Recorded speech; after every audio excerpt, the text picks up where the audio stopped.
اس عشر مجالس میں آپ کی خدمت میں جس موضوع کا انتخاب کر کے میں حاضر ہوا ہوں تعلیم پروردگار اور محمد علیہ السلام احسان شناسی کے حوالے سے مسلسل آپ کی خدمت میں پیش کی جائے گی.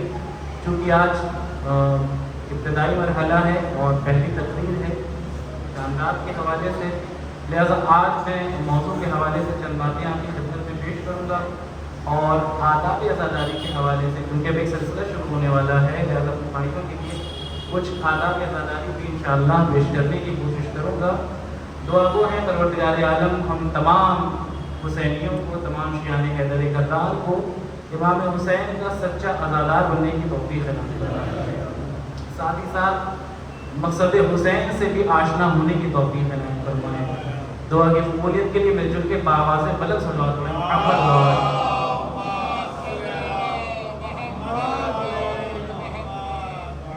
اس لیے اس کلمے کربلا کا تذکرہ ہے اور اس عظیم شخصیت کا تذکرہ کرنے کے لیے ہم اور آپ بیٹھے ہوئے ہیں جس نے دین خدا پر احسان کیا تھا، اور 61 ہجری میں وہ احسان جو فرزند زہرا نے کربلا کی سرزمین پہ کیا ہے دین اسلام کے اوپر، آج ہم اسی احسان کی یاد کو تازہ کرنے کے لیے بیٹھے ہوئے ہیں. مردہ قومیں وہ ہوتی ہیں جو اپنے محسنوں کے احسان کو فراموش کر دیتی ہیں. زندہ قوم کی علامت یہ ہے کہ وہ اپنے محسنوں کو، احسان کو ہمیشہ یاد کرتے ہیں اور زندگی میں کبھی بھی فراموش نہیں کرتے. آج اسی کی مثال دیتے ہوئے ہمارا تشریف فرما ہے، اور اس کی جیتی جاگتی مثال یہ ہے کہ آج جیسے ہی فلک پر چاند نمودار ہوا ہے، ہم نے لباس صوف پہن لیا، لباس عزاداری پہن لیا، اور ہندوستانی نہیں بلکہ دنیا کے مختلف حصوں اور مختلف علاقوں میں عزاداری عبداللہ علیہ السلام کا سلسلہ شروع ہو چکا ہے. ہم کوشش کریں گے کہ ہم ان ایام میں امام کے عشق کے ساتھ، امام کی معرفت کے ساتھ امام کے مقصد کو بھی سمجھیں اور امام کے مقصد سے بھی آشنا ہوں. میں نے کہا چونکہ آج ابتدائی گفتگو ہے اور بڑا تمہیدی گفتگو ہے، لہٰذا تمہید میں میں کچھ آداب آپ کی خدمت میں پیش کرنا چاہتا ہوں جو عزاداری کے ہیں. بہرحال بزرگ واقف ہیں، میں اپنے بھائیوں تک یہ پیغام پہنچانا چاہتا ہوں. بغور سنیے گا اور کوشش کیجیے گا کہ اس کے اوپر عمل پیرا ہو سکیں. عزاداری ابا عبداللہ علیہ السلام میں اور فرش عزائے حسین پہ آنے کے کچھ آداب ہیں جو علماء کرام نے نقل کیے ہیں. دیکھیے دنیا کا کوئی بھی کیونکہ کوئی بھی جگہ جو کسی اعتبار سے روحانیت رکھتی ہو یا معنویت رکھتی ہو یا کسی خاص عظمت کی حامل ہو تو وہاں جانے کا ایک خاص انداز ہوتا ہے. آپ ہر سرزمین پر ہر مقام پر ہر اعتبار سے نہیں چلے گئے. فرض کر لیں آپ کسی بڑی ہستی سے ملاقات کرنے کے لیے چاہیے تو کیا آپ جس حالت میں ہیں، جس لباس میں ہیں، اسی حالت میں چلے جائیے. آپ حضرات اگر میری طرف متوجہ رہیں تو بات پہنچانے کی کوشش کروں گا. میں جب کے سوال پڑھیں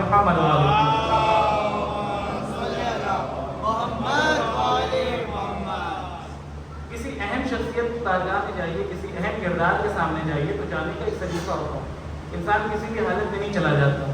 بالفرض ایک بچہ جو اسکول میں یا کالج میں تعلیم حاصل کرتا ہے، کسی کام کے سلسلے سے یا کسی خاص وجہ سے اسے اپنے پرنسپل کے پاس جانا پڑ جائے، مدیر کے پاس جانا پڑ جائے، وہاں جانے کا ایک خاص طریقہ ہوگا، وہاں جانے کا ایک خاص انداز ہوگا. ایسا نہیں ہوگا کہ وہ جس ہولیے میں ہے وہ اسی ہولیے میں چلا جائے. نہیں، وہ اپنے ڈریس کا بھی خیال کرے گا، اپنے لباس کا بھی خیال کرے گا، اپنی شکل بھی بنانے کی کوشش کرے گا کہ کہیں ایسا نہ ہو کہ جس وقت ہم ان کے پاس جائیں تو جانے کے بعد ایسا نہ ہو کہ سستی کا احساس ہو جائے، شرمندگی کا احساس ہو جائے اور وہ بھی سوچنے لگے کہ اس نے ہمیں لائق عظمت نہیں سمجھا، لائق اہمیت نہیں سمجھا، لہذا جس حالت میں تھا اسی حالت میں چلا.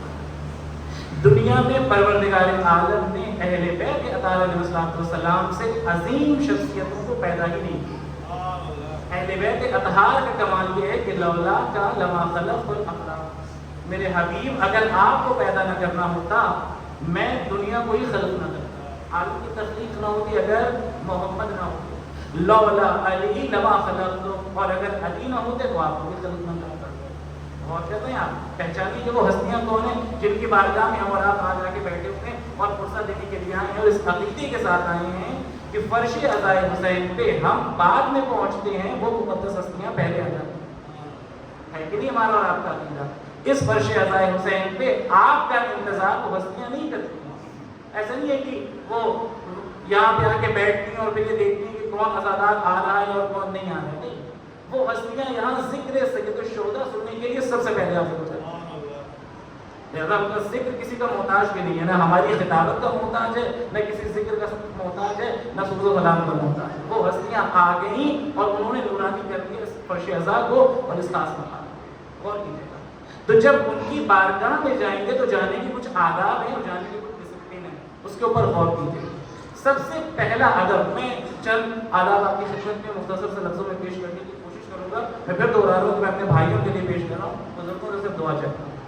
سب سے پہلا ادب یہ ہے کہ جس وقت آپ مجلس سید الشہداء کے لیے گھر سے نکلیں، لباس تمیز پہن کے نکلیں، یعنی صاف لباس پہن کے نکلیں۔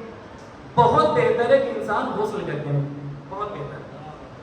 دیکھیں اچھا، بعض علاقے میں ایسا ہوتا ہے، آپ کے یہاں بھی ایسا ہی ہے کہ مسجد اور امام بارگاہ بالکل ایک ہی مقام پر۔ مسجد میں جانے کے آداب ہیں، آپ جانتے ہیں کہ مسجد میں جب انسان جائے تو خوشبو لگا کے جائے، کہیں ایسا نہ ہو کہ اس کی وجہ سے کسی اور کو تکلیف ہو، کسی اور کو کسی مشکل کا سامنا کرنا پڑتا ہے۔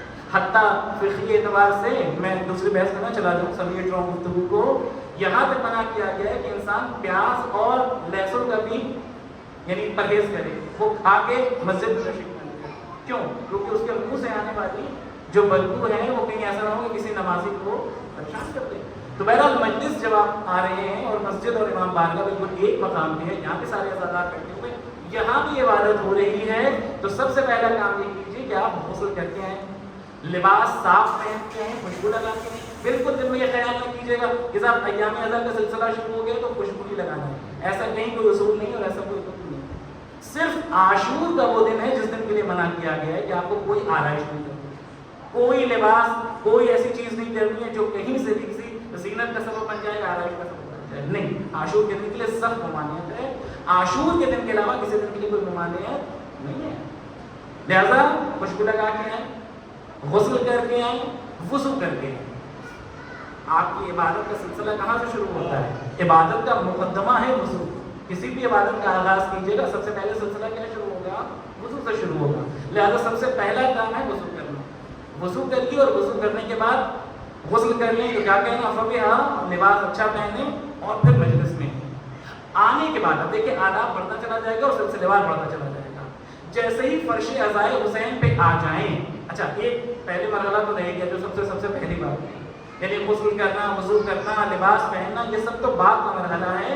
سب سے پہلا مرحلہ ہے کہ جیسے ہی آپ نے ارادہ کیا کہ میں مجلس میں جاؤں اور فرش عزائے حسین پہ جاؤں، سب سے پہلی چیز جو آداب عزاداری میں سب سے زیادہ تاکید کی گئی ہے وہ ہے آپ کی نیت کا خالص ہونا، پاک نیت کے ساتھ ہوتی ہے، خلوص دل سے ہوتی ہے۔ کسی کا چہرہ دیکھ کے مجلس میں نہ آئیں، ان کے عزا خانے کی مجلس ہے تو تشریف لے جائیں، کہیں ایسا نہ ہو تو برا لگ جائے۔ فلاں صاحب کے گھر پہ مجلس ہو رہی ہے، کہیں ایسا نہ ہو کہ ان کو برا لگ جائے۔ فلاں صاحب کے گھر پہ مجلس کرنے نہ جائیے، ذکر حسین کرنے فرش عزائے حسین، صلوات بھیجے میرے نبی محمد و آلہ محمد۔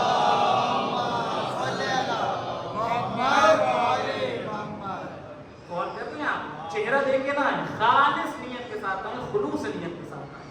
اور وہ عبادت جس کے اندر خلوص نہ ہو، اس عبادت کا کوئی ثواب نہیں ملتا۔ اگر ہم چہرہ دیکھ کے آئیں گے، اگر ہم یہ دیکھ کے آئیں گے کہ فلاں صاحب سے ہماری رشتہ داری ہے، فلاں صاحب سے ہماری رشتہ داری ہے، ایسی عبادت کا کوئی ثواب ملنے والا نہیں۔ نیت خالص ہونی چاہیے، حسین کے لیے آئیے، شہزادی کے لیے آئیے، ساتھی کوثر کے لیے آئیے، حقیقت کے لیے آئیے۔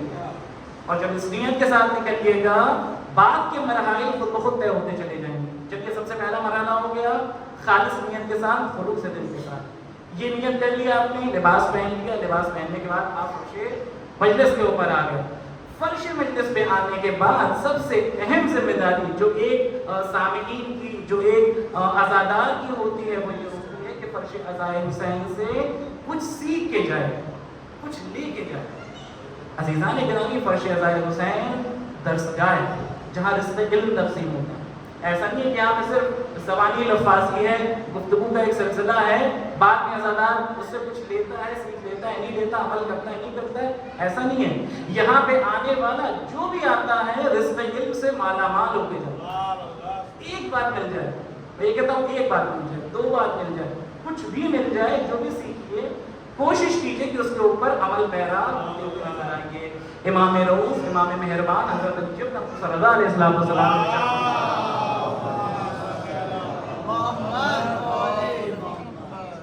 دیکھیے پہلی شب ہے،